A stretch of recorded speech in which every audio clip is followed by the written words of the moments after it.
Bueno, gracias por su presencia. Tenemos una visita especial a Lina Ribeiro, que es, como he visto en las publicaciones en las redes, es una doctorante que viene de Brasil, que hace estudios de ciencia política.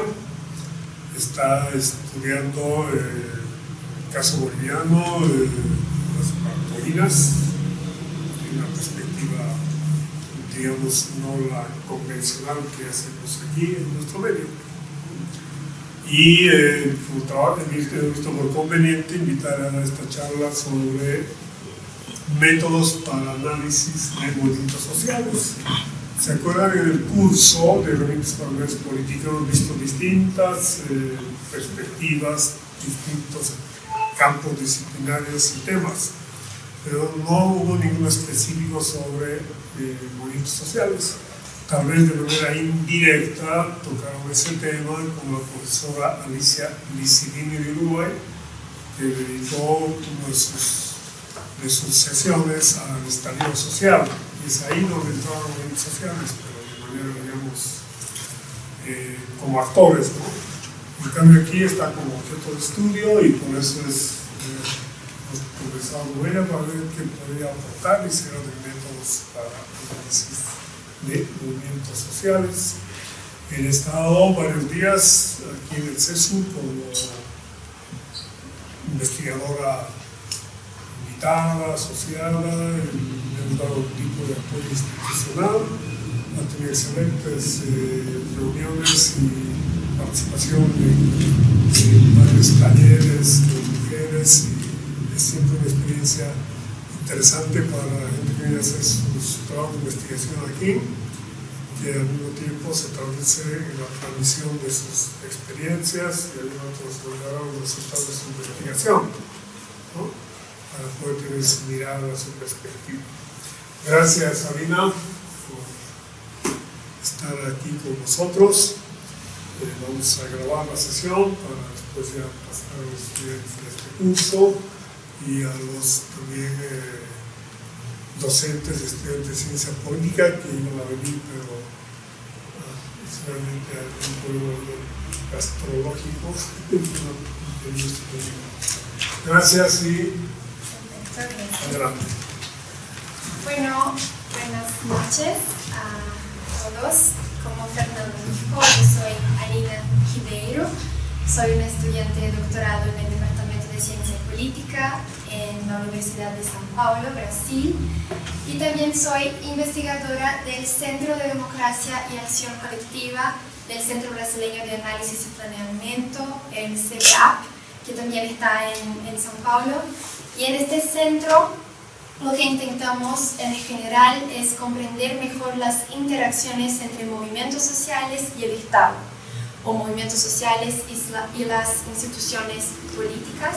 Así que es un gusto estar aquí con ustedes hoy y vamos a hablar acerca de métodos para el análisis de movimientos sociales. Agradezco a Fernando Mayorga por la invitación, por agradezco al CESU también por el espacio y por cuidar de la parte técnica de esta conferencia, y voy a presentarles algunos métodos para el análisis de movimientos sociales, pero no todos ellos, ¿no? Como hay muchas posibilidades, además de las que yo voy a hablar con ustedes hoy.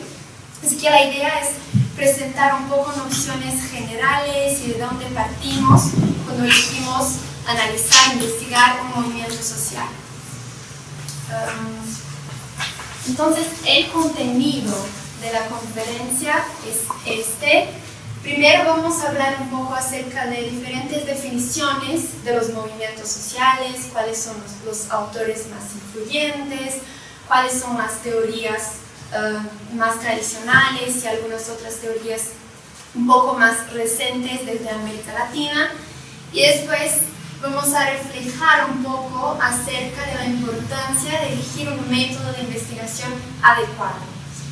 Y ya en los métodos vamos primero pasar por los métodos cualitativos, después los cuantitativos y después los métodos mixtos, que mezclan algunos métodos cualitativos y cuantitativos en una sola investigación.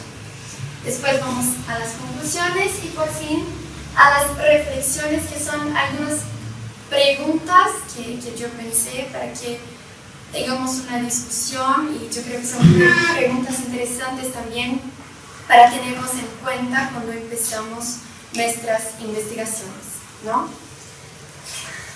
Entonces, ¿qué son los movimientos sociales? La literatura acerca de los movimientos sociales es muy larga y los autores empezaron a hablar acerca de movimientos sociales hace mucho tiempo, pero aún buscan una caracterización más adecuada de los movimientos, porque los movimientos son muy heterogéneos y varían mucho del contexto, del tiempo, así que es difícil crear una conceptualización acerca de los movimientos sociales, que es una conceptualización general, ¿no? Y entonces uno de los autores más tradicionales de este cambio de estudio es Charles Tilly, que dice que los movimientos sociales son redes de grupos que buscan cambiar aspectos de las estructuras sociales y políticas a través de medios extra-institucionales. Entonces los movimientos para Tilly representan intereses excluidos que buscan tener mayor acceso a la política institucional. Aquí es interesante esto de los medios extra-institucionales, porque parece que la conceptualización de Tilly reconoce un movimiento social como un movimiento social solamente si el movimiento actúa en medios extrainstitucionales. Así que en el caso de movimientos, por ejemplo, que se articulan con las instituciones políticas o con el gobierno, tal vez no sean movimientos sociales tan fuertes para ti. Así que a depender de nuestra investigación, podemos cuestionar esta teoría, o ella puede ser más adecuada a nuestros intereses, ¿no? Y Diani, que es un otro autor muy reconocido, dice que los movimientos son redes de interacciones informales entre una pluralidad de individuos, grupos, organizaciones involucrados en conflictos políticos o culturales en las que la identidad colectiva juega un papel esencial. La identidad colectiva creo que es un concepto central de los movimientos sociales, pero aquí Diani dice que los conflictos son fundamentales para la categorización de un movimiento social. Entonces un movimiento social está siempre en conflicto. Y ahí podemos reflejar, ¿no? El movimiento social siempre tiene que estar en conflicto. ¿Cuáles tipos de conflictos? Tal vez haya movimientos sociales que no necesariamente están en conflicto en un contexto específico, pero aún tienen sus formas de acción colectiva, aún son redes de grupos que interactúan. Y algunos autores de Latinoamérica, más recientemente, en los años 2000, también estudian los movimientos sociales, porque Latinoamérica tuvo este proceso histórico de los años 2000 de los movimientos sociales en diferentes países, de mayor inclusión política aquí en Bolivia, en Brasil, en Ecuador, cada país a su modo, pero hubo un proceso más generalizado en la región de articulación de diferentes movimientos sociales. Así que Gloria Anzaldúa, por ejemplo, entiende los movimientos sociales como movimientos de rebeldía hacia el Estado. Entonces son movimientos que no compactúan muchas veces con las visiones más institucionales.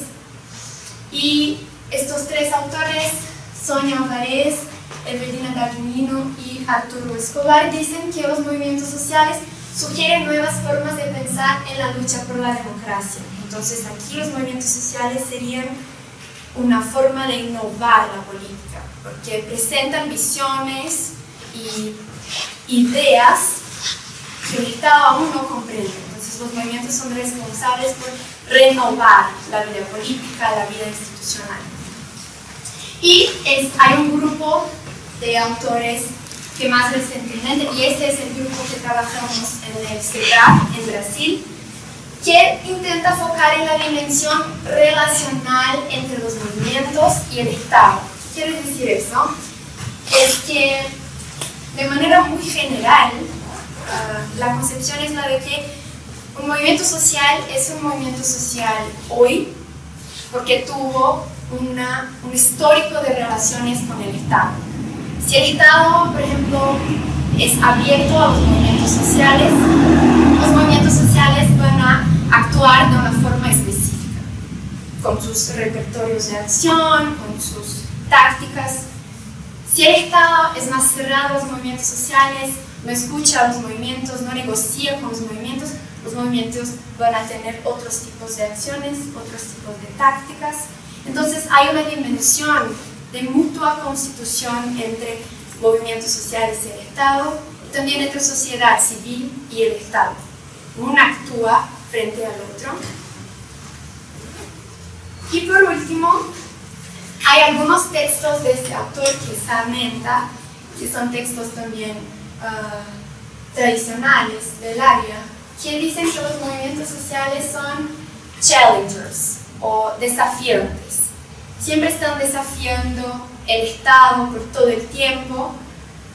Y aquí también es interesante que reflejamos acerca de eso, o sea, los movimientos sociales siempre están desafiando el Estado. Es el único tipo de relación entre el movimiento y Estado, eso del desafío o de la rebeldía. Algunas veces sí, algunas veces no, depende del caso, del periodo, y bueno. Pero ahora que sabemos de las definiciones de los movimientos sociales, o de algunas definiciones de los movimientos sociales, es importante también pensarnos de qué tipo es mi movimiento social. Si ustedes eligen un movimiento social para estudiar, aquí están algunas categorizaciones interesantes para empezar la investigación y empezar a pensar en nuestro método, ¿no? Entonces, y eso porque les dije que los movimientos sociales son muy heterogéneos y varían bastante a depender del contexto y del tiempo, así que hay muchos tipos de movimientos sociales. Entonces, por ejemplo, podemos nos preguntar, ¿mi movimiento social es un movimiento de largo plazo, como el movimiento indígena, por ejemplo, en Latinoamérica, que aunque haya cambiado con el tiempo, tiene algunas reivindicaciones históricas de libertad, de protección de sus culturas, de sus ideales? ¿O es un movimiento conjuntural, como los chalecos amarillos en Francia, por ejemplo? Movimientos conjunturales que atienden a demandas específicas y a problemas que surgieron y tienen una demanda que cuando la logren se desmovilizan. ¿Cuáles son los tipos de demandas de mi movimiento? Son demandas culturales que cuestionan normas y valores, como por ejemplo el movimiento LGBTQ. Son demandas políticas que exigen reformas o cambios estructurales e institucionales, como los movimientos anticolonialistas del siglo XIX o los movimientos pro-democracia en Hong Kong. O son demandas económicas, o sea, que buscan satisfacer necesidades materiales, socioeconómicas, como el movimiento por el acceso al agua en Bolivia en ocasión de la Guerra del Agua en el comienzo de los años 2000. También es importante pensar cuáles son las estructuras organizativas de nuestros movimientos.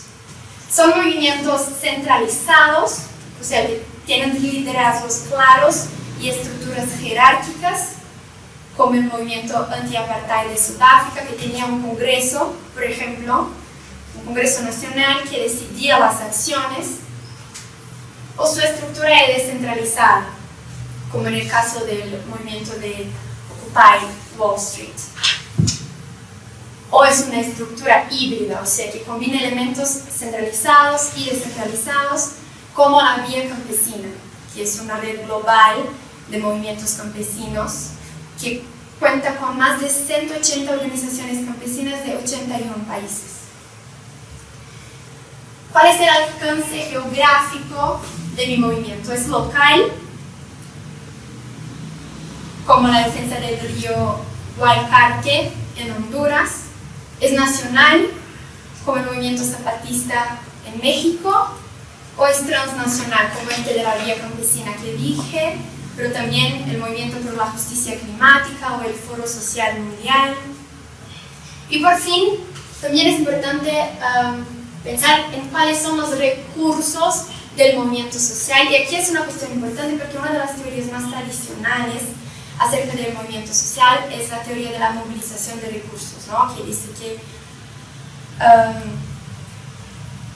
entiende los movimientos sociales como grupos de intereses y dice que los recursos de los movimientos sociales es algo fundamental y que determina el éxito y el alcance del movimiento. Así que los recursos del movimiento son económicos, o sea, dinero, infraestructura, como en el caso del Greenpeace, que tiene sus fondos, que recibe donaciones. Son recursos humanos, de miembros, de liderazgos, como el Movimiento por la Educación en Chile, en el cual estudiantes y profesores fueron el recurso clave en las protestas masivas contra las políticas educacionales neoliberales. O son recursos simbólicos, o sea, valores, identidad, narrativas, como el caso de los movimientos indígenas en Latinoamérica, que tienen también otras reivindicaciones y otros tipos de recursos, pero los simbólicos tal vez sean los más aparentes, porque reivindican sus símbolos culturales, sus trajes, sus idiomas, sus rituales. Entonces, en algunos enfoques teóricos, estos recursos determinan la capacidad del movimiento para organizarse, para traer apoyo y para sostener acciones a largo plazo. Ya vimos entonces las definiciones de movimientos sociales, las posibles caracterizaciones de un movimiento social. Y entonces, ¿por qué elegir un método de investigación adecuado? ¿Por qué eso es importante? El método depende del perfil de las personas que están en el movimiento, pero depende también de la historia del movimiento, del momento de análisis, del grado de institucionalización del movimiento, y depende también sobre todo acerca de nuestros objetivos de investigación y de la disponibilidad de los datos. Eso vamos a ver en las próximas diapositivas. Pero los métodos nos ayudan a comprender mejor los fenómenos sociales, y es importante la elección de un método de investigación adecuado, por lo que dije ya algunas veces, que los movimientos son heterogéneos. Entonces un método tal vez no puede ser aplicado a diferentes movimientos al mismo tiempo, y un mismo movimiento puede ser analizado por diferentes métodos, a depender de cuáles son sus objetivos. Si yo quiero comprender la construcción discursiva o algunos eventos en los cuales este movimiento social específico hizo parte, y el método define la forma en que se recopilan y analizan los datos. Esto es muy importante. El método define la forma por la cual vamos a lidiar con nuestros datos, sean ellos cualitativos o cuantitativos. También los movimientos sociales son dinámicos, multifacéticos y contextuales, por lo que adoptar un enfoque metodológico adecuado garantiza una comprensión más precisa y relevante de sus características, logros y desafíos. Y por fin, el método también nos ayuda a formular mejor nuestra pregunta de investigación. Entonces, por ejemplo, si buscamos comprender las narrativas ideológicas de un movimiento social, el análisis discursivo, que es uno de los métodos que vamos a hablar, puede ser más adecuado que algunos otros métodos cuantitativos, porque el análisis discursivo me ayuda a comprender la construcción de conceptos, la construcción de narrativas, la construcción del diálogo entre las personas del movimiento. Empezamos entonces con los métodos. Primero, los métodos cualitativos para el análisis de movimientos sociales, que son predominantes en la investigación de movimientos sociales. Hay algunos estudios bibliométricos acerca de la producción bibliográfica con la temática de los movimientos sociales, y los métodos cualitativos son la mayoría, y dentro de los métodos cualitativos hay una predominancia de la entrevista y el análisis documental. Hay algunos estudios recientes que utilizan métodos cuantitativos, aún con las redes sociales que hoy son muy importantes, entonces Twitter, Facebook, TikTok, Telegram en algunos casos, pero los métodos cualitativos aún son los más numerosos en el análisis de movimientos sociales. El primer que vamos a hablar hoy es la investigación documental, que es uno de los procedimientos más tradicionales de la investigación sociológica y que es un análisis cualitativo, intenso y amplio de documentos. Y hacemos la investigación documental cuando los datos de que necesitamos ya están disponibles en los documentos, en las actas, en los relatos, en informes. En mi caso, por ejemplo, yo investigo la relación entre las Bartolinas aquí en Bolivia y el Estado. Y el análisis documental es fundamental, porque es mirando a las resoluciones de los congresos que yo puedo comprender cuáles son los temas que las Bartolinas intentan como trabajar y articular, cuáles son los objetivos de mi movimiento, de las Bartolinas. Están en los documentos, en el caso de las Bartolinas, ¿no?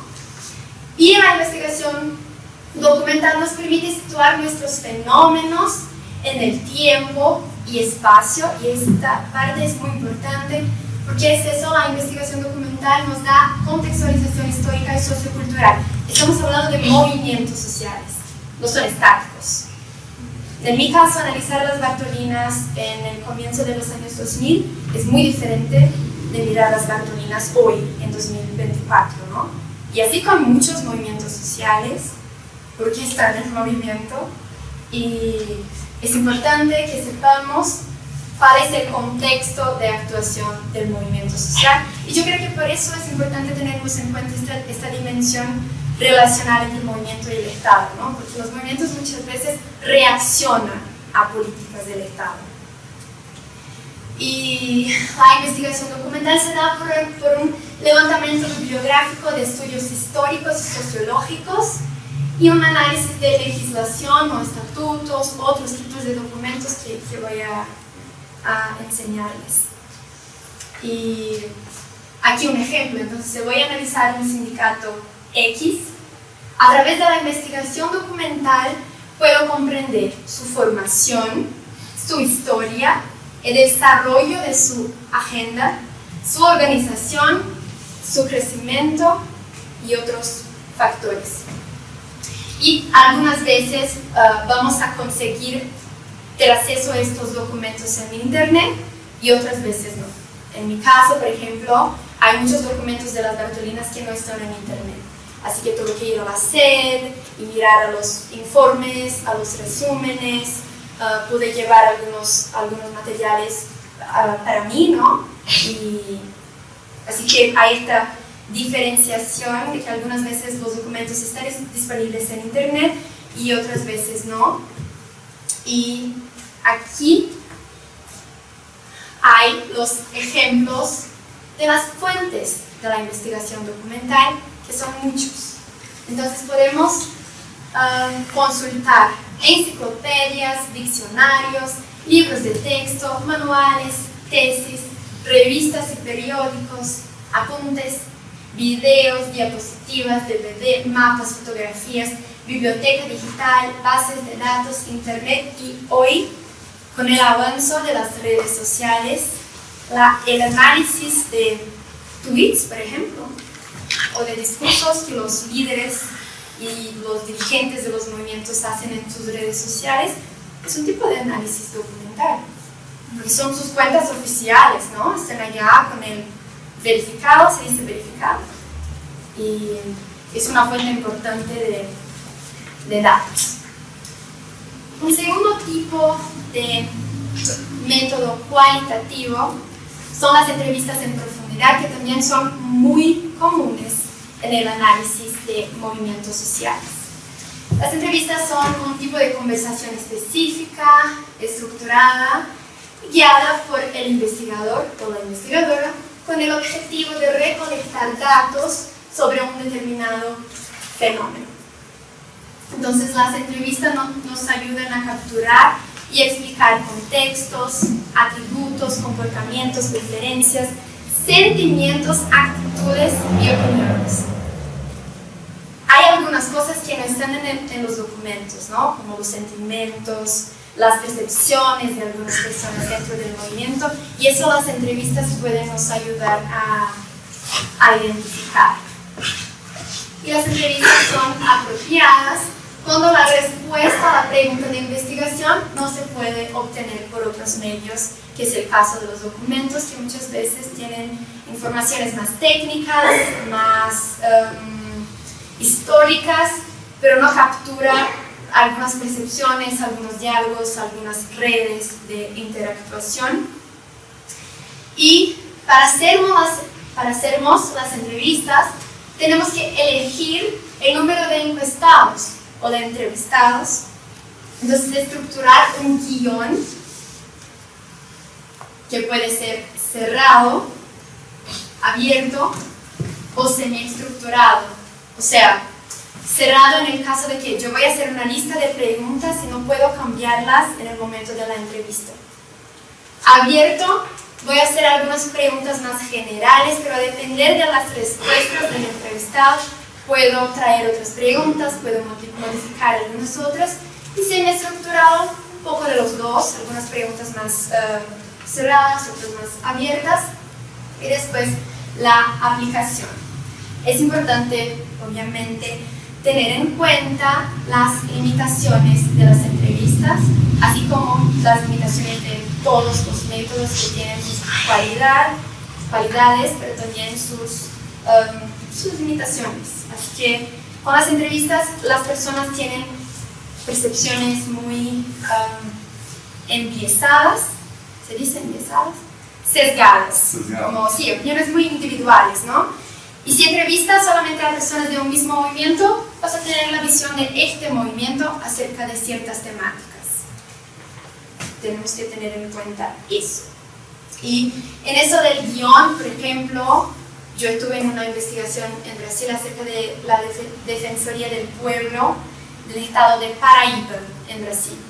Así que habían 3 guiones diferentes, uno para los profesionales de la Defensoría, otro para la sociedad civil y otro es una defensoría del sistema prisional, ¿no? Entonces otro las familias de las personas que estaban presas, para intentar identificar sus diferentes percepciones acerca de un mismo fenómeno, que es la defensoría del pueblo. O sea, si la defensoría logra sus objetivos, si atiende al pueblo, si amplía esto de la democracia participativa.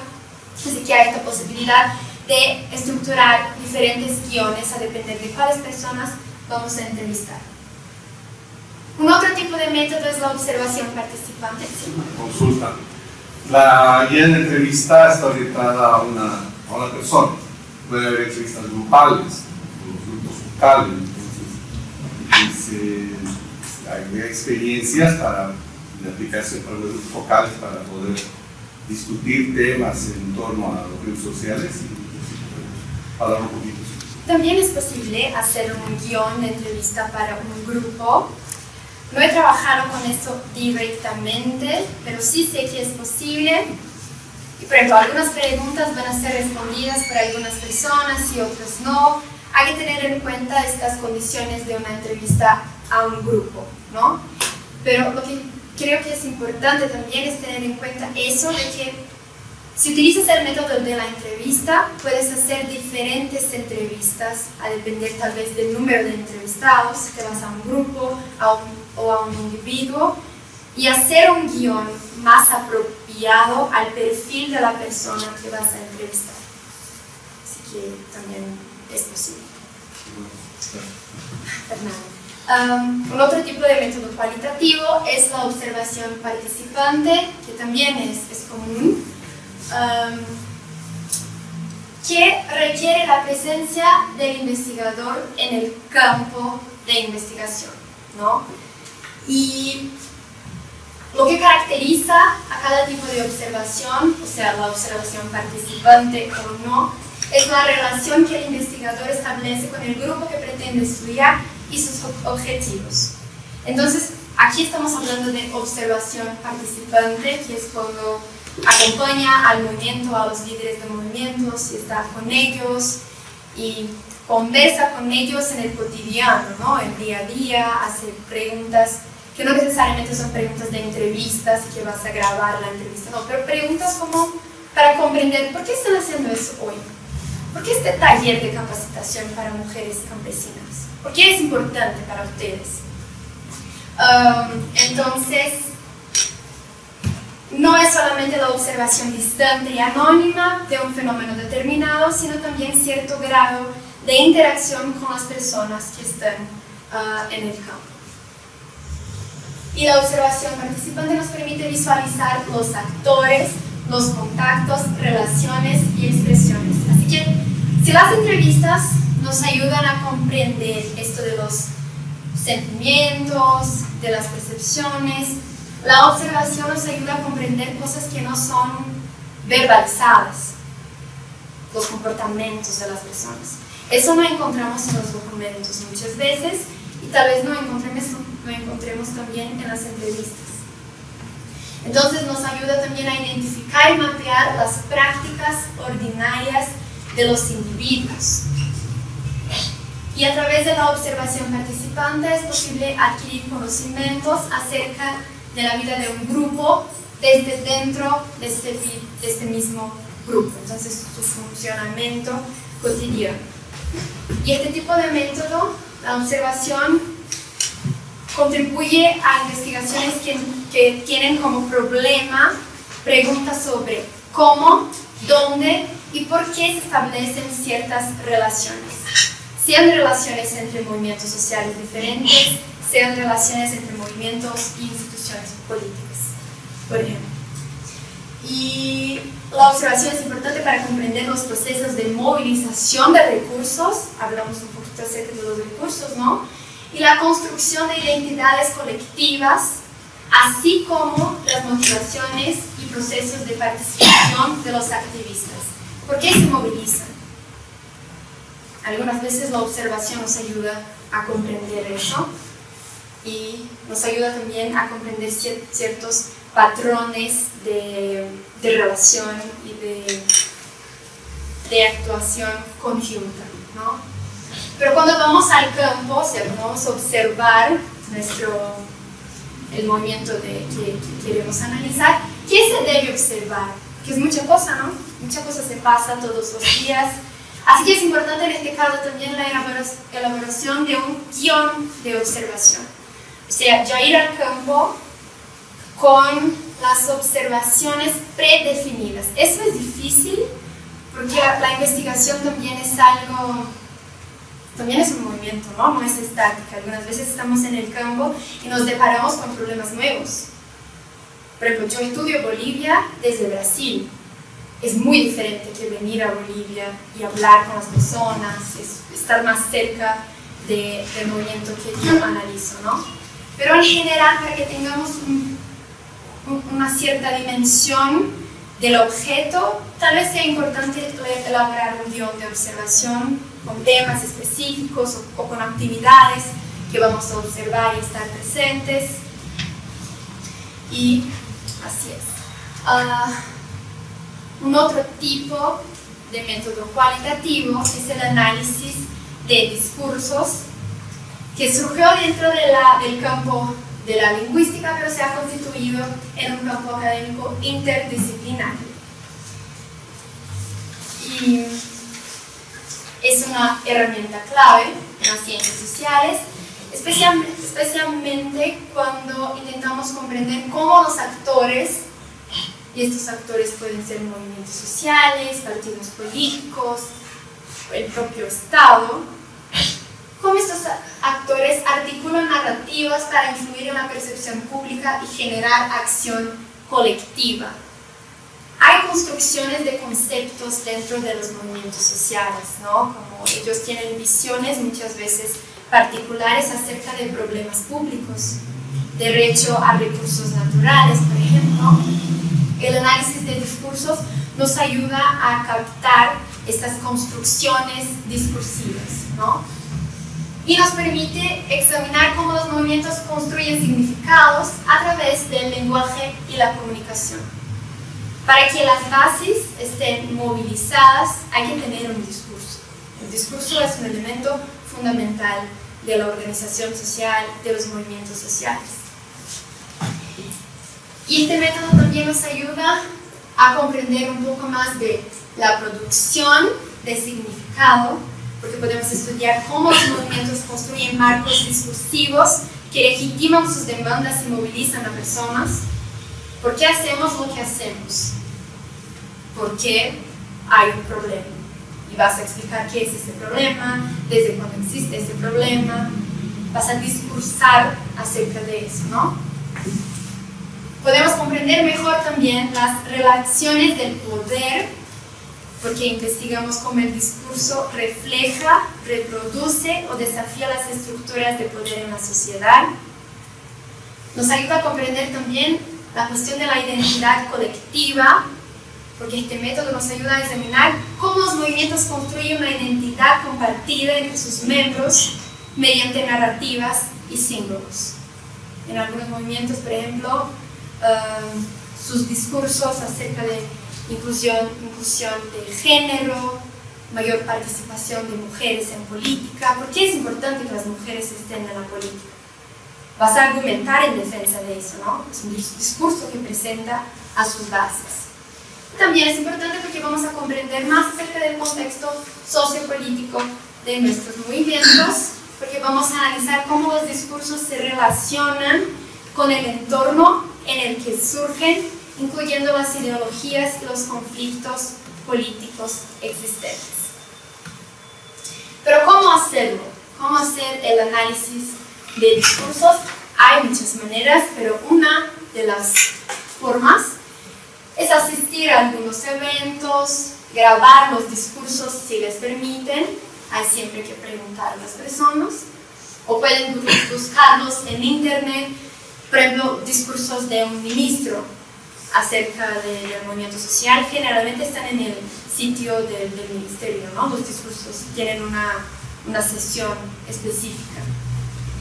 Podemos mirar también a los documentos oficiales, a declaraciones.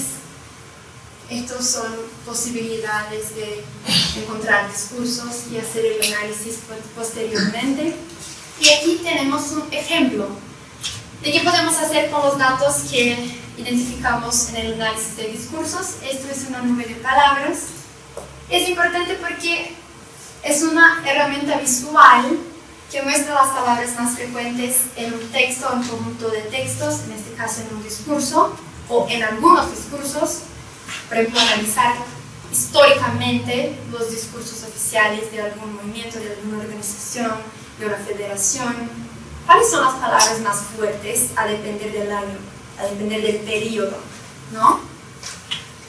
Y puede ser, esta nube de palabras puede ser un recurso útil para explorar patrones lingüísticos iniciales y resaltar conceptos claves. Nos ayuda a identificar también los objetivos del movimiento, porque las palabras más fuertes son las palabras que están más cotidianamente en sus discursos. Las palabras más fuertes, no las palabras mayores en el nube de palabras. Y tenemos también algunos métodos cuantitativos que generan o procesan datos cuantitativos, números, técnicas estadísticas de análisis de ciertos patrones, por ejemplo. Uno de ellos son las encuestas de protesta o protest surveys. Hay encuestas para todo, mucho más que protestas, pero las encuestas de protestas es un método interesante para pensar en los movimientos sociales, ¿no? en momentos específicos de articulación y de acción colectiva. Entonces, las encuestas de protesta es el acto de aplicar un cuestionario estructurado a algunas personas en el momento de la protesta. Y Esto nos permite recopilar información básica acerca de los manifestantes, como su origen, género, etnia, perfil socioeconómico, opiniones, valores, actitudes, preferencias político-partidistas y muchas otras cosas más, para que comprendamos mejor cuál es el perfil general de las personas que están en esta protesta. Son más hombres que mujeres, son más jóvenes que personas más grandes. Muchas veces el perfil de las personas dice algo acerca del fenómeno más general, ¿no? Y en este tipo de método, como la unidad de análisis es el individuo, no es el método ideal para investigar aspectos más estructurales de la protesta, como las redes, las tácticas, los recursos y las relaciones con las instituciones estatales. Y aquí es importante porque para hacernos este tipo de encuestas tenemos que seleccionar nuestras muestras, o sea, el número de personas que vamos a, no entrevistar, pero a presentar las encuestas, ¿no? El número de personas que vamos a preguntar nuestras cuestiones, y pueden ser muestras probabilísticas, o sea, representativas de diferentes perfiles, pero para eso necesitamos de una lista de los involucrados. Entonces, por ejemplo, si estoy en una protesta y quiero entrevistar 10 mujeres y 10 hombres para tener esta representación de género, es una posibilidad de muestra probabilística, pero también hay las muestras no probabilísticas, que son las muestras aleatorias. Si es una protesta, por ejemplo, de última hora, que no sabíamos que iba a ocurrir y se articuló, por ejemplo, en una semana, no sabemos quiénes son las personas que están allá, así que probablemente nuestra muestra va a ser no probabilística, aleatoria. Vamos a aplicar la encuesta a personas que están cerca de nosotros. Y aquí una limitación es que son encuestas de protesta y protestas están en movimientos, ¿no? Entonces es difícil aplicar una encuesta a personas que están caminando. ¿Cómo haces? Así que no pueden ser largas ni consumir mucho tiempo. Tienen que ser preguntas directas, con respuestas directas también, muchas veces de sí o no, o soy hombre o soy mujer, o tengo X años, y deben ser objetivas, ¿no? No pueden ser largas, hay que ser muy rápido. Y una posibilidad que algunos estudios hacen son las encuestas post-protesta, cuando identificas las personas que estaban en la protesta y envías las encuestas por correo electrónico, por ejemplo, pero las respuestas son poquitas, ¿no? Muchas personas no responden, muchas veces porque están desmovilizadas, pero también porque no tienen el interés, y es una de las limitaciones de este tipo de encuestas post-protestas. ¿Hay alguna teoría que fundamenta este tipo de encuesta? Es la primera vez que escucho, sinceramente. Me parece muy interesante, pero justamente pensaba en la limitación que mencionas, que es las personas están concentradas en la marcha, vitoreando, gritando, y en algunos casos hasta pueden estar en manifestaciones donde sufren represión. Entonces, en ese momento quizá te pueda cambiar todo en cuanto a la recolección de la información. Hay experiencias que han sido exitosas con esta forma de recolectar datos, o en todo caso, qué teoría o no sé qué escuela está proponiendo esta nueva forma de aplicar las encuestas. Sí. No hay una teoría formalizada de las encuestas de protesta, pero hay estudios que fueron hechos con este tipo de método. Yo voy a enseñarles un ejemplo. Déjame ver si tengo más algo. No, aquí está el ejemplo. Este cuadro, ¿se dice cuadro? Este cuadro es de un artículo de algunos autores de Brasil que hicieron un análisis acerca de dos movimientos del 8 de marzo, que es el Día de la Mujer en Brasil, ¿no? Entonces, en 2017 y 2019 fueron a los protestos, que son anuales, intentaron comprender los perfiles de las mujeres que estaban en la protesta, como cuánto reciben por mes, cuál es el perfil socioeconómico, si tienen hijos o no. cuáles son las escolaridades. Está en portugués, pero creo que hay como comprender. Entonces, ¿cuáles de ellas tienen el posgrado? ¿Cuáles no tienen el posgrado? ¿Cuántas reciben arriba de 10 salarios mínimos? O entre 5 y 10 salarios mínimos. ¿Cuál es el color de las personas que están en el protesta? Porque nos ayuda a definir también el grado de capilarización de este tipo de protesta, las personas interesadas, y si tienen hijos o no. Así que muchas sin hijos, ¿no? Como 69% en 2017, 75% en 2019. No hay una teoría específica de las encuestas de protesto, pero yo creo que en algunas investigaciones hay la necesidad de comprender cómo este tipo de procesos se articula y, más importante, se desarrolla. Porque lo que ha pasado en los últimos años es una capacidad de crecimiento de los movimientos. Creemos que por las redes sociales, ¿no? Como Facebook, son espacios fundamentales de articulación. Sabemos lo que va a pasar en la calle X porque vimos en Facebook o en Twitter. Así que yo creo que el método, aunque no tenga una escuela de defensa, es una expresión de una necesidad de especificación de un tipo de dato que otros métodos no nos ayudan.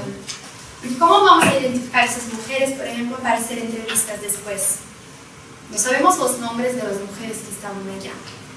Y los documentos acerca del protesto muchas veces no van a decirnos cuáles son estos perfiles económicos, raciales de estas personas, ¿no?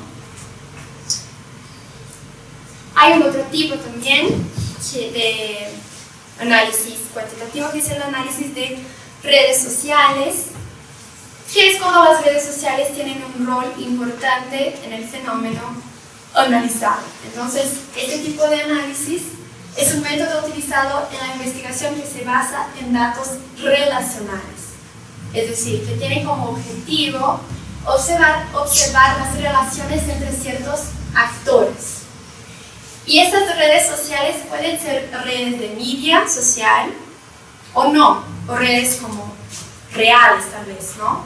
Esta red que tenemos hoy aquí, que ustedes no me conocen, pero están en esta conferencia porque Mayorga les habló o porque un amigo les contó, es una red de contactos y hoy estamos reunidos, ¿no? Pero en el caso de redes no mediáticas, es importante, por ejemplo, utilizar otros métodos para intentar comprender los tipos de relaciones como las entrevistas, por ejemplo, o la observación participante, para después intentar identificar las redes, ¿no? Y el método, como les dije, se ha adoptado últimamente principalmente para el análisis de redes sociales mediáticas como Facebook, Twitter, TikTok, etc. Entonces ayuda a comprender, por ejemplo, el número y la importancia de hashtags, palabras clave, likes en una red social, a depender del perfil de la persona, nos dice mucho acerca de cuántas personas están interesadas en este tema. Si hay un evento en Facebook, por ejemplo, de una manifestación, y hay un número muy grande de personas que van a participar, este dato cuantitativo de personas que decían sí en Facebook es importante también, porque las redes sociales son un espacio muy importante de nuestra vida y es un espacio de articulación de personas que salen de las redes sociales y van a las calles manifestarse y hacer algunas protestas. Sí. Sobre el tema, me interesa bastante.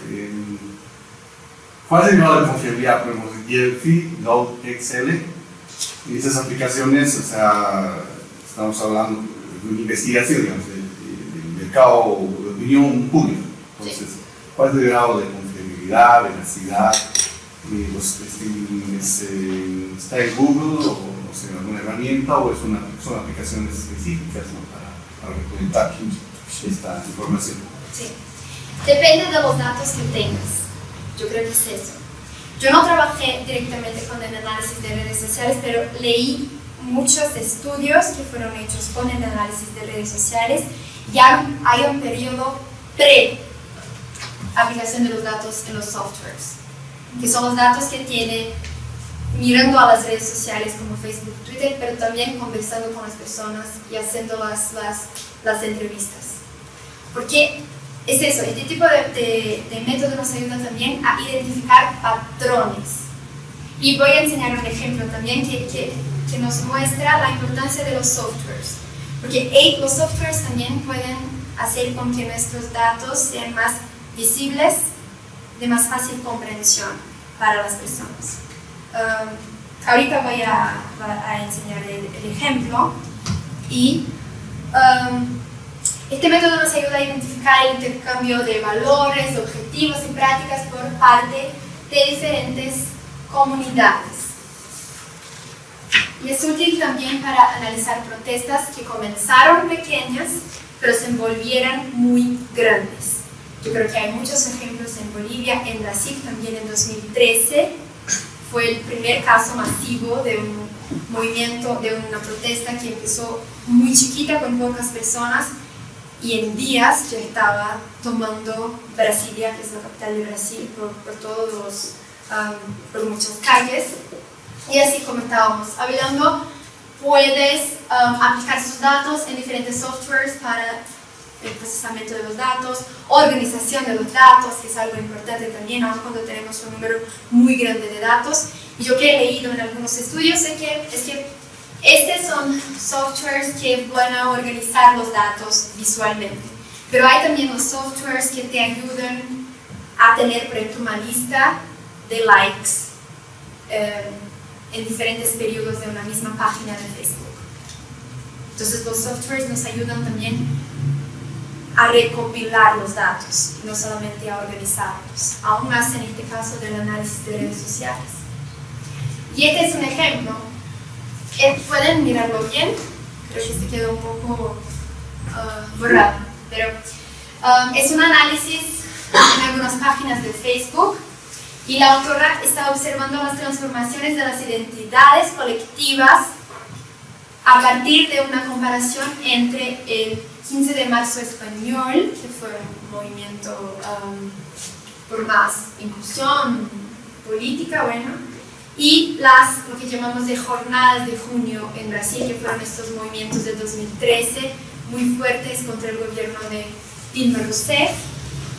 Entonces, por este tipo de imagen generado por un software, por el análisis de Facebook, del evento de Facebook, en el caso brasileño fue esto, fue un evento de Facebook llamando a algunas personas para una manifestación más chiquita en Brasilia, y con pasar de, creo que 3 días, estaba como gigante. Muchas personas y personas de otros estados yendo a Brasilia para manifestarse.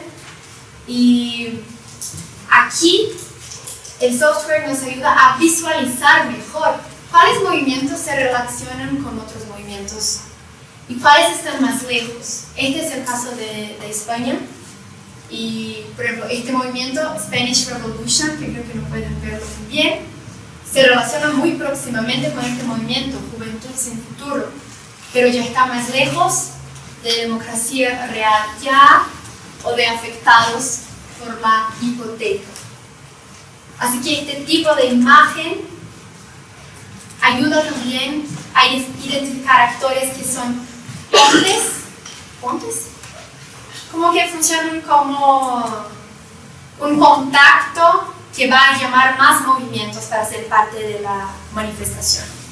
No es que tiene un contacto fijo con un otro movimiento, pero tuvo un contacto en un momento y fue positiva esta aproximación porque te ayudó a agregar más movimientos a su manifestación, ¿no? Nos muestra también, por ejemplo, el número de conexiones que un movimiento tiene con otros movimientos. ¿Es un movimiento aislado o no? Tiene relaciones con otros. El análisis de redes sociales nos ayuda a comprender eso. Y cuanto más largos sean los nombres de los movimientos aquí, ¿no?, más expresivos serán, o sea, más contactos tienen, más redes tienen con otros movimientos.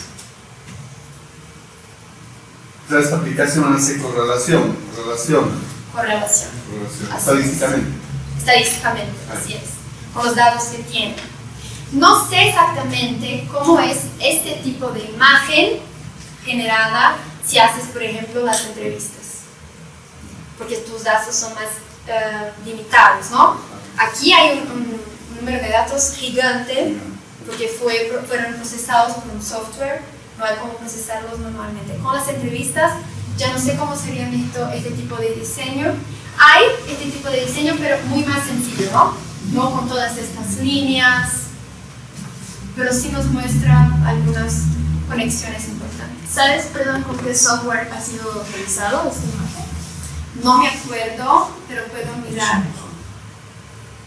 ¿Cómo? ¿Es el otro? Sí, es el autor. En el fin, yo tengo una lista de todos los textos que utilicé para esta ponencia y puedo enviarles por correo. Van a tener mi correo también en el fin. Pero en el fin puedo buscar. ¿Me acuerdas? ¿Me recuerda? En el fin de la ponencia que procuro para ustedes. Otro tipo de método cuantitativo es el análisis de eventos, ¿no? Que pueden ser conflictos, protestas, huelgas, incidentes violentos o cualquier otro evento.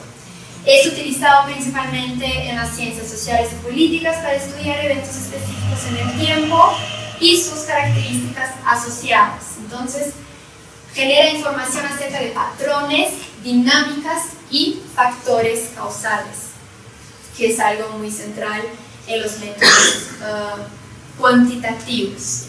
Entonces, nos permite identificar patrones de movilización colectiva como la frecuencia de los eventos, o sea, número de eventos en un periodo o lugar.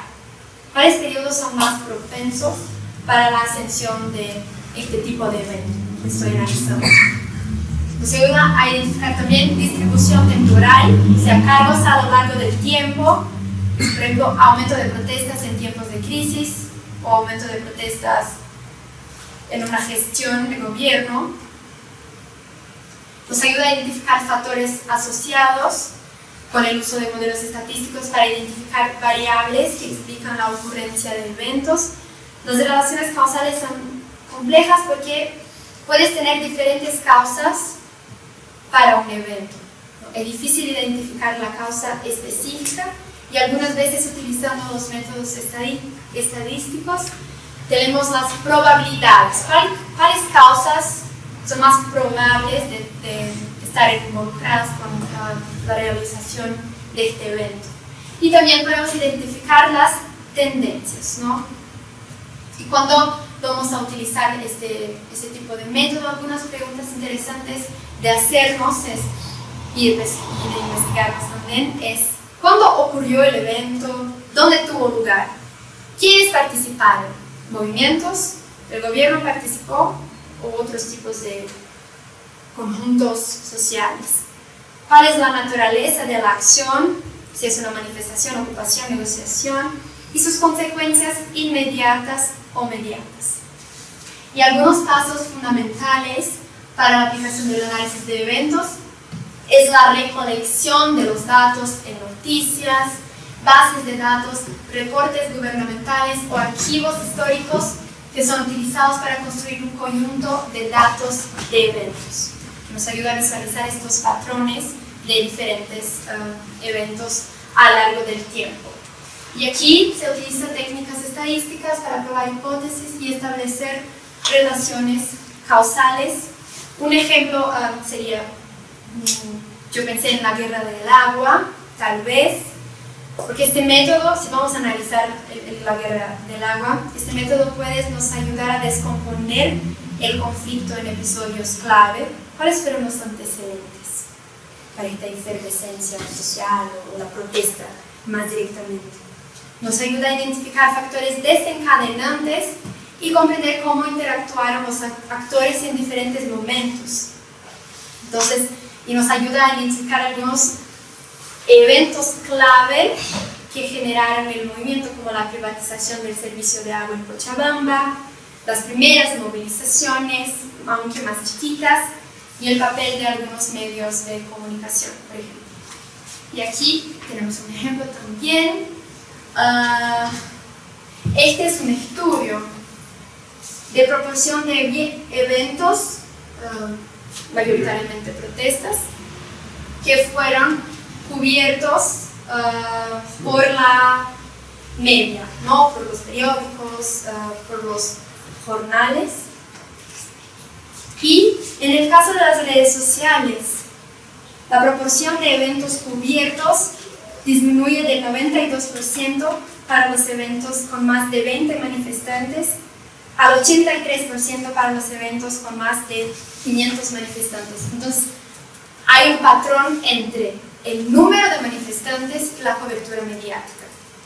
Si es muy grande, la media, hay una tendencia para que haya más cobertura, y si no es tan grande, es un otro tipo de tendencia, de probabilidad.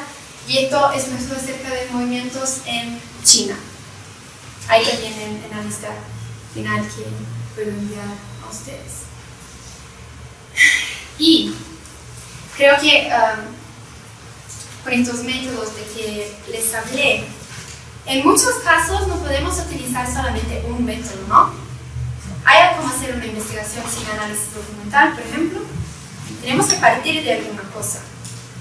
Y hay entonces los métodos mixtos, que también son muchísimos. Aquí les voy a enseñar como 4, pero hay muchas posibilidades de depender de sus objetivos, de la disponibilidad de los datos y del fenómeno y de lo que quiere investigar más específicamente. Entonces aquí estos métodos mixtos son combinaciones posibles entre método cualitativo y cuantitativo en una misma investigación.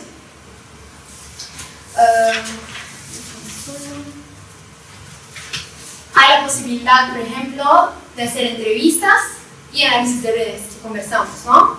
Haces las entrevistas para intentar identificar algunos patrones de relaciones, con quién el movimiento está más aproximado, quién está más lejos, cuáles son sus contactos.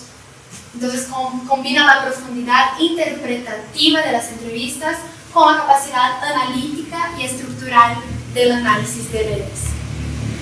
La segunda posibilidad es el análisis de eventos con el análisis de redes. Entonces se centra en el estudio de eventos clave en los movimientos sociales y la relación entre los actores involucrados.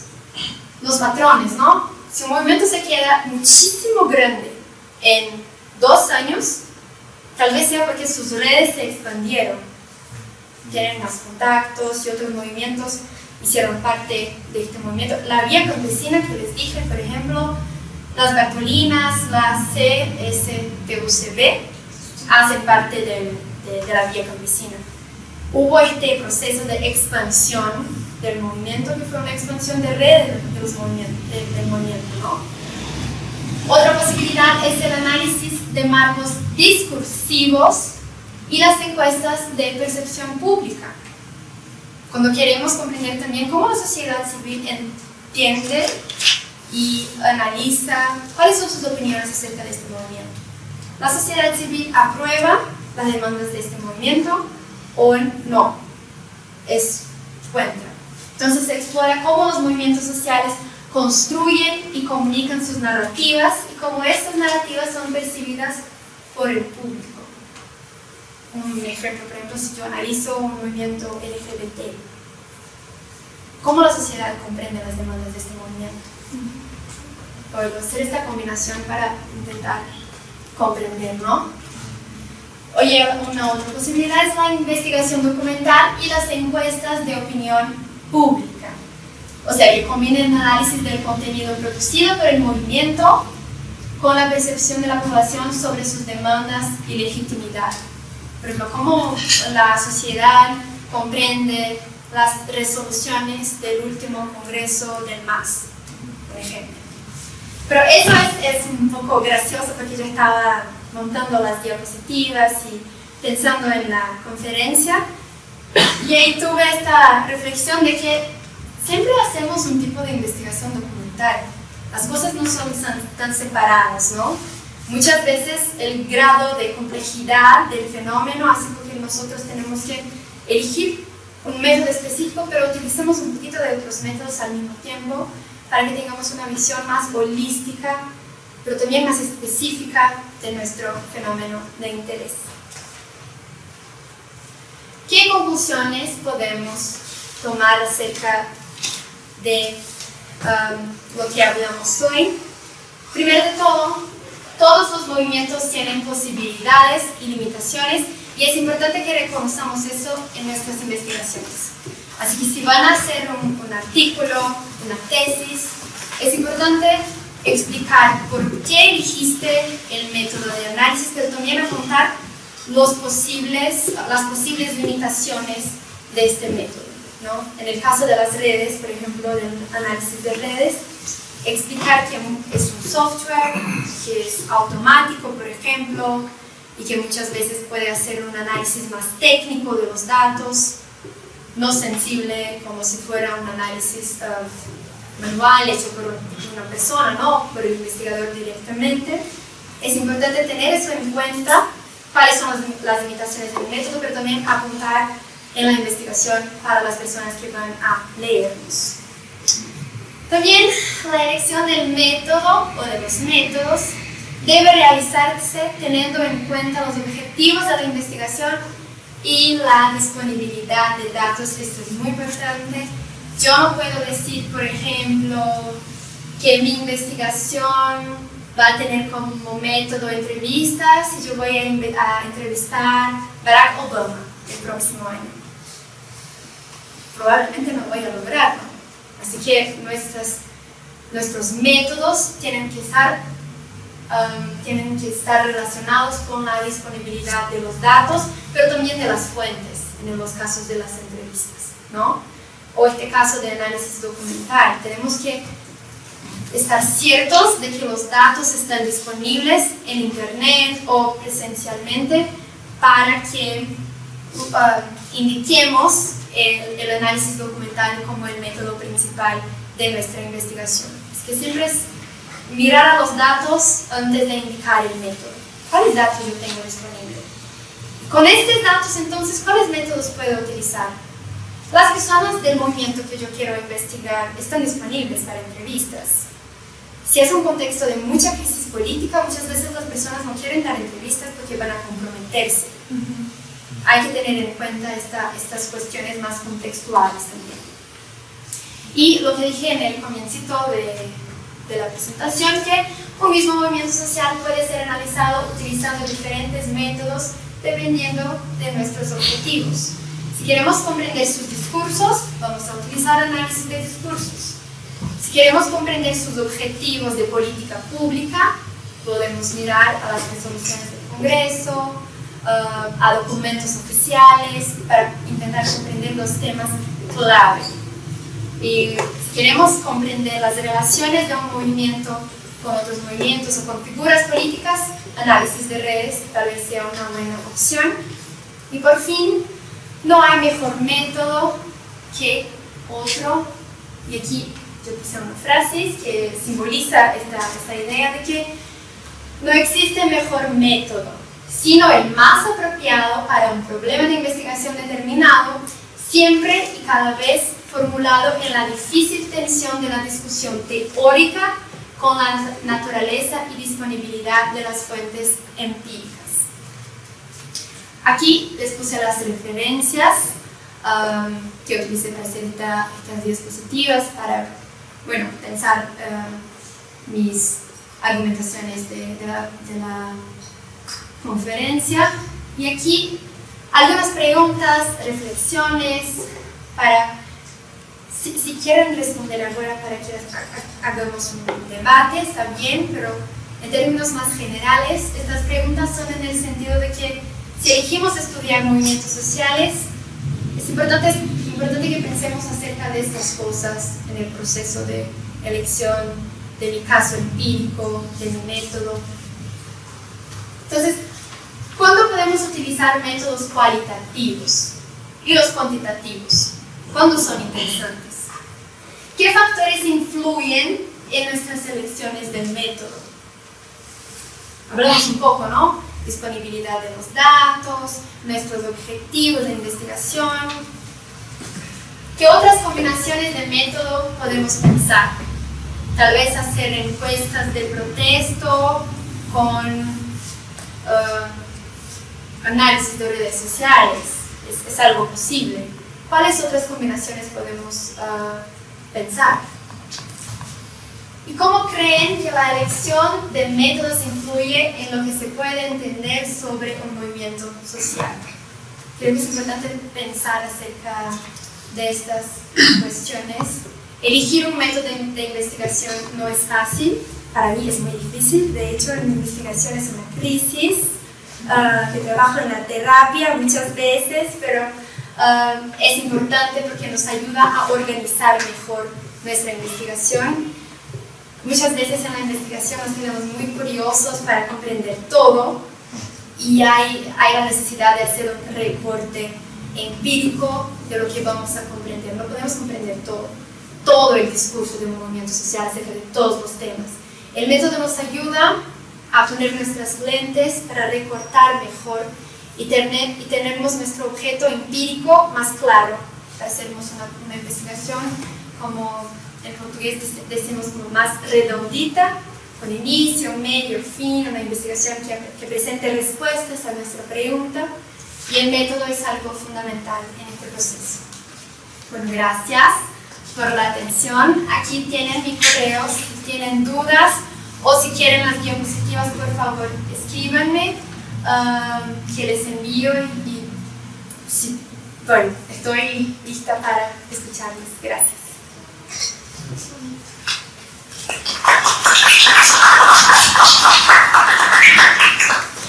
¿Tienen alguna pregunta? ¿Quieren responder algunas de las preguntas? Yo tengo a consulta, me interesa en relación al tema de las investigaciones de carácter cuantitativo. ¿Qué diferencia hay entre una encuesta de opinión y una encuesta de protesta?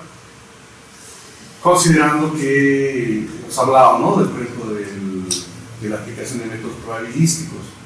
Cuando se aplican métodos probabilísticos se tiene un marco como estático, una lista, ¿no? Entonces, ¿cuál es la diferencia? ¿Cómo se podría encarar, por ejemplo, una encuesta que tenga fundamentación estadística? Porque cuando se aplican encuestas de opinión, tienes un marco como está, digamos, tienes un listado de personas, puedes tener una fundamentación estadística, pero si no tienes, va a ser un método no probabilístico, no puedes hacerlo. Entonces, mejor si puedes comentar un poco. Sí. Las encuestas de protesta, los ejemplos que veo en los estudios son más encuestas en un intento de comprender los perfiles de las personas y no tanto sus opiniones. En algunos casos sí hacen preguntas: ¿por qué estás aquí? ¿Qué estás manifestando hoy? Pero los estudios que especifican este tipo de encuestas de protestas es comprender el perfil de personas que están allá en este momento. Y de hecho sí, las muestras estadísticas son más confiables porque te proporcionan comprender,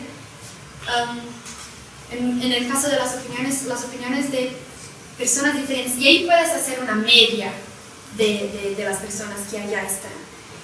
Las que no son probabilísticas, que son las elecciones más aleatorias en el momento, son más peligrosas porque puedes estar cerca de un grupo muy específico que tiene demandas muy específicas. Entonces, el ideal es hacer las muestras probabilísticas para que tenga una mejor representación del perfil de las personas. Pero yo creo que las encuestas de protesto es una especificación del contexto en el cual hace las encuestas, que son los protestos. Y este es un tipo de método más joven, porque es eso, los protestos tuvieron en los últimos años, yo creo que más después de 2010 tal vez, esta posibilidad de capilarización muy fuerte. Y es un método que tiene limitaciones porque tal vez lidia con un fenómeno nuevo, que es este grado de crecimiento, de desarrollo, de articulación entre las personas que antes tenían otro tiempo, ¿no? Tal vez era más despacio. Así que sí, no sé si respondí bien. Sí. Sobre el punto, me imagino de que también puede existir un riesgo, ¿no?, de recibir una respuesta al calor del momento. y que esté bien sesgado y cerrada la respuesta, que no haya opción a un análisis, ¿no? Puede haber también ese riesgo, supongo, ¿no? Sí. Cuando les dije que siempre es bueno que tengamos en cuenta los alcances y limitaciones de nuestros métodos, es un poco eso. Si utilizas las encuestas de protesto, sabes que en aquel momento las personas están movilizadas, muy movilizadas, en torno de algo, de un problema público o en contra de alguna política, que si fuera 2 semanas antes, las personas podrían tener opiniones diferentes. Puedes analizar las encuestas, aunque tengas en cuenta esto de que las personas están en el calor del momento, pero es importante comprender que aquel momento de protesto no refleja las opiniones generales de las personas que allá están. Aun porque en las protestas muchas veces no todas las personas hacen parte de movimientos, muchas veces son individuos que dependen al tema de la protesta y van a las calles. Así que es una de las limitaciones que tenemos que pensar en la aplicación. ¿Qué es eso? Tenemos que decir en la investigación, hay que estar escrito. Identificamos que una limitación de nuestro método es esto. Y en algunos casos puede utilizar otros métodos para intentar como suplir estas limitaciones de otros métodos.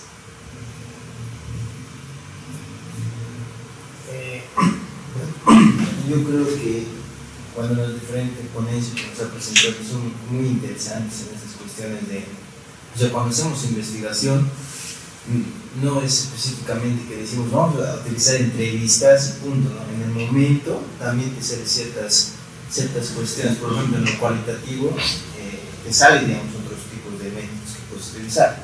Algo importante es que, claro, mejor de predefinir ciertos métodos que vas a usar, pero sin que eso sea un campo de fuerza que no te permita en el momento de la investigación hacer otro método, ¿no? Porque los datos mismos te han pedido para profundizar lo que hace interesante, digamos, esa flexibilidad, digamos, ¿no? Y una de las cuestiones es esta complementación dentro de cuando se hace una investigación. Por ejemplo, eso de las entrevistas, o sea, es en la entrevista abierta, ya sea estructurada o algo.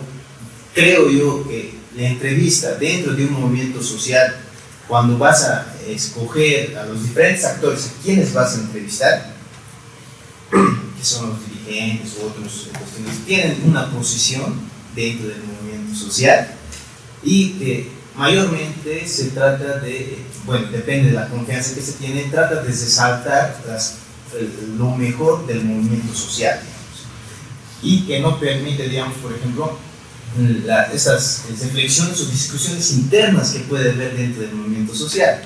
Entonces, ¿cómo se podría complementar o saber o investigar, indagar en ese sentido? Y en ahí, por ejemplo, la observación participante te permite ver ciertas cosas de eso, digamos. No es lo mismo, digamos, ha habido un evento, le has entrevistado al dirigente y te va a resaltar todo su posicionamiento político que tiene en el movimiento social, pero resulta que con la observación participante has estado ahí, has estado en la asamblea orgánica, has estado en las asambleas de movimiento, en las reuniones, incluso con los dirigentes, y dependiendo de la confianza, como el investigador también entra a esos espacios, te permite ver, o sea, te han dicho esto diferentes actores, pero resulta que no te han dicho esto, pero lo has visto estando ahí, digamos. Había habido esa reseña interna que los diferentes entrevistados no te habían dicho. Entonces, es importante eso, ¿no? Esas cuestiones esos diferentes métodos que se utiliza para complementar una información, ¿no? Teniendo en cuenta que no vamos a utilizar todos los métodos, ¿no? Teniendo en cuenta los más pertinentes, y me ha parecido interesante, por ejemplo, esto que es este ejercicio que puedes hacer, ¿no? Lo que nos mostrabas, digamos, de protesta más entrevista, digamos, o esos ejercicios, ¿qué puede combinar con esto? Por ejemplo, yo, para terminar en lo que hice en mi tesis, que hice sobre conflictos y casos, procesos legales, interlegales, o sea, de conflictos dentro de la comunidad campesina, y también esos conflictos se han pasado a la justicia ordinaria, al caso penal. Entonces, lo que ahí hice es revisé cuadernos de investigación que son expedientes judiciales y se identificó actores que han sido actores dentro de ese caso penal. Entonces se ha recurrido a la comunidad para hacer las entrevistas para tener una complejidad. Entonces me parece interesante esta de y tener en cuenta con esto más se puede complementar, se puede profundizar, ¿no? Yo creo que es importante un poco de que hable a usted, de que algunas veces podemos utilizar un otro método para suplir las limitaciones del primer método, que es el de las entrevistas. Las entrevistas tienen este tipo de característica de que pueden captar percepciones muy, claro, colectivas, porque hacen parte del movimiento pero más individualizadas. Las personas tienen sus intereses al responder a sus preguntas, ¿no? Para hacer la defensa del movimiento. Y hay algunos temas de investigación que las entrevistas ayudan más que otros. Por ejemplo, yo estoy estudiando una política pública específica de créditos a mujeres agricultoras, por ejemplo. Y quiero comprender si hubo algún rol de mujeres bartolinas, por ejemplo, en este proceso. Tal vez yo pueda hacer una entrevista con preguntas más procedimentales, más técnicas, de cómo fue su gestión, cuáles fueron los temas de debate más fuertes. Pero si tu investigación es un análisis del movimiento en sí, sus agendas más generales, las entrevistas sí necesitan de complementariedad. Así que, por ejemplo, la organización interna, el análisis documental, además de la observación participante, es interesante porque mirando al estatuto de una federación, de una confederación, podemos mirar cómo se organizan internamente, ¿no? Sus libros de actas. Cómo son distribuidos los cargos, cosas así. Es que la complementariedad de los métodos es algo importante que tenemos que tener en cuenta siempre. Y es eso, no cerrar, ¿no?, en un método. Este es mi método y sí y ya, no. Muchas veces en el campo, cuando te vas al campo de investigación, te deparas con problemas que ni imaginaba cuando estaba en su casa leyendo los textos. Es muy diferente. Es que tenemos que tener también un cierto grado de apertura para la conciliación de otras técnicas de investigación. ¿Más bien? Tengo una pregunta, perdón. Quería saber qué tanto se afecta o qué tanto afectan, ¿no?, los cambios de visión dentro del movimiento. Eso a través del tiempo o de un análisis cronológico. Por ejemplo, ¿no?, si hubieras venido a investigar a las Bartolinas agosto 2019, ibas a tener una perspectiva, y si vas a volver 5 meses después ibas a tener otra perspectiva porque ya ha cambiado la visión, ya ha cambiado el propósito del movimiento en sí, ¿no? Y quería saber si dentro de la investigación podía eso tener una repercusión en nuestro proceso de investigación, algún cambio, algún efecto. Sí, es posible, pero de nuevo, si no tenemos en cuenta las limitaciones del método. Si sabes que en un momento de crisis política el movimiento va a comportarse de otra forma y estás en un momento de crisis política, tienes que comprender que este método tal vez no sea el más adecuado y el más eficiente, porque sí, el discurso de estas personas está condicionado al contexto actual. En el caso de los Bartolinas, yo investigo exactamente eso de las políticas de créditos para las mujeres agricultoras. Y yo voy a hacer algunas entrevistas, pero yo sé que las entrevistas no pueden ser mi método fundamental, ¿sabes? Tengo que mirar a los documentos de los ministerios, tengo que intentar hacer contactos para realizar un tipo de observación participante, porque sí, sus discursos ahora están condicionados por el actual contexto sociopolítico de Bolivia, es de división, ¿no?, dentro de los movimientos sociales.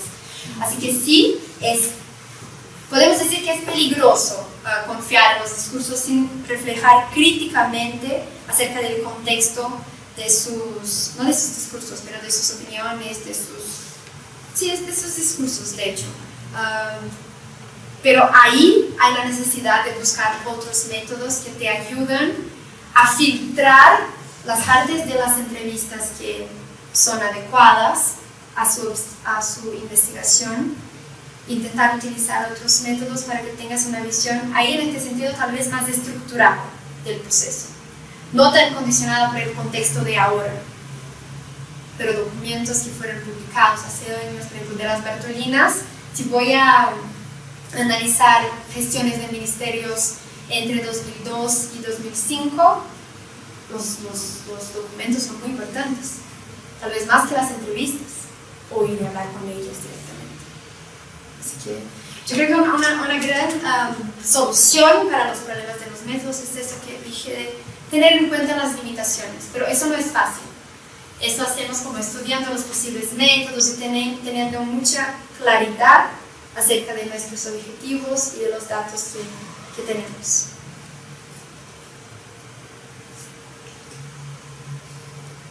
¿Ya? ¿Alguien quiere preguntar algo? Si no quieren preguntar ahora, pero si piensan en algo y tienen dudas, por favor, contáctenme.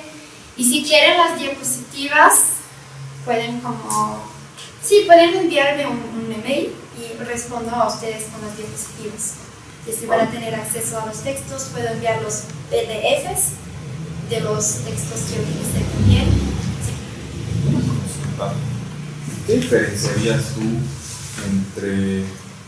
Yo entiendo que un movimiento social tiene que tener cierto carácter universal, digamos, ¿no? Que a lo local pensando universal, ¿no? Y si se lo aplica a cualquier organización más sectorial, con demandas más sectoriales, en el caso de estos movimientos tal vez regionales, digamos, que no tienen cierta pretensión universal, en todo caso, ¿convendría un tipo de análisis entendido desde los movimientos sociales o directamente se pudiese trabajar sobre, no sé, análisis de un conflicto específico? Entonces, ¿cómo los diferenciarías estos dos? ¿Cómo yo diferenciaría los movimientos de carácter más universal y los más como episódicos? ¿No?